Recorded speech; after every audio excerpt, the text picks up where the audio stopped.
यही दुनिया। मजीद अमजद।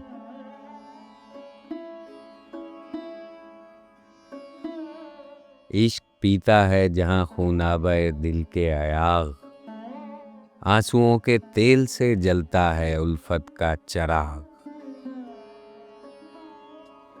जिस जगह रोटी के टुकड़े को तरसते हैं मुदाम, सीम ज़र के देवताओं के स्याह किस्मत गुलाम।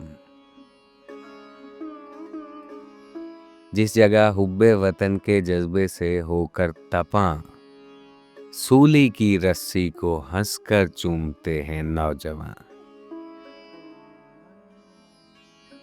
जिस जगह इंसान है वो पैकरे बेअक्लो होश, नोच कर खाते हैं जिसकी बोटियां मजहब फरोश।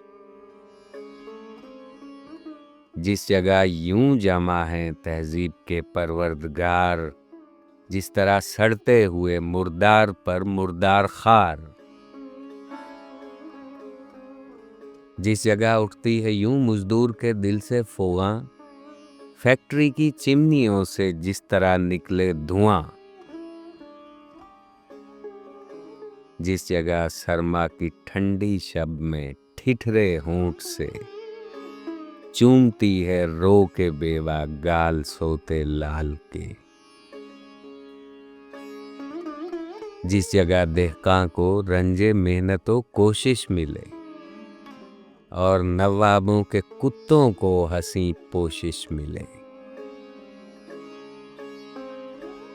तेरे शायर को यकीन आता नहीं रब्बुल उला, जिस पे तू नाज़ा है इतना, वो यही दुनिया है क्या।